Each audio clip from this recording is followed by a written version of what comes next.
Hello বন্ধুরা, নমস্কার।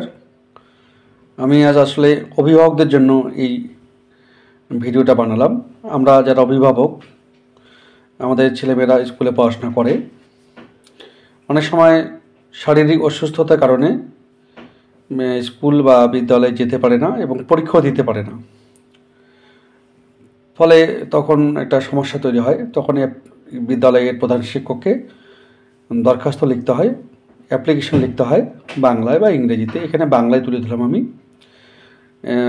এবং জানাতে হয় যে শারীরিক অসুস্থতার কারণে বিদ্যালয়ে যেতে পারিনি, পরীক্ষা বসতে পারিনি, আমাকে আবার পরীক্ষা দেওয়ার সুযোগ করে দেওয়া হোক।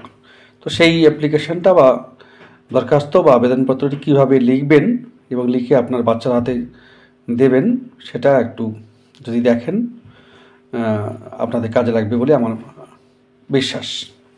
প্রতি মাননীয় প্রধান শিক্ষক মহাশয়, তারপরে বিদ্যালয়ের নাম লিখবেন, বিদ্যালয়ের ঠিকানা লিখবেন, যেমন আমি লিখেছি কালীগঞ্জ উচ্চ বিদ্যালয়, কালীগঞ্জ, কোচবিহার।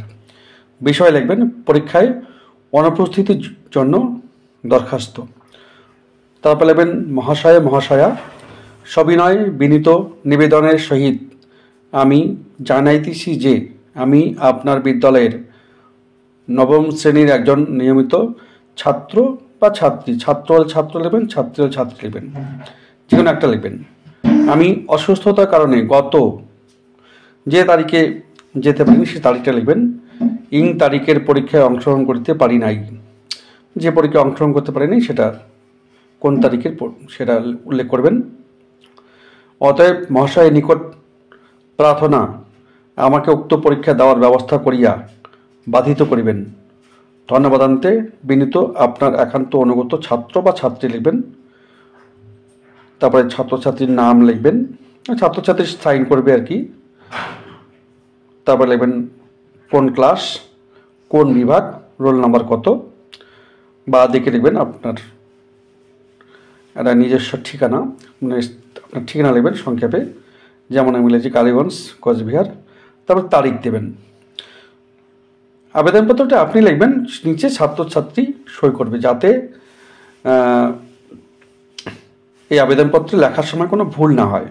অনেক সময় আমরা দেখি যে 7, 8, 9 ছেলেমেয়েরাও ঠিক মতো আবেদনপত্র লিখতে পারে না, দরখাস্ত লিখতে পারে না, ফলে তাদেরকে একটা অস্বস্তির মধ্যে পড়তে হয়।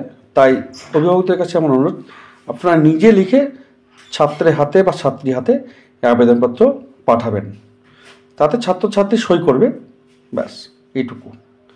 ভালো লাগলে, আমার এই ভিডিও ভালো লাগলে, আপনাদের কাজে লাগলে আমার এই পেজটা শেয়ার করে দেবেন, লাইক করে দেবেন, কমেন্ট করে জানাবেন এবং ফলো করে দেবেন, অন্যরা যাতে দেখতে পায়। ভালো থাকবেন, আবার দেখা হবে কোনো একটি ভিডিও নিয়ে।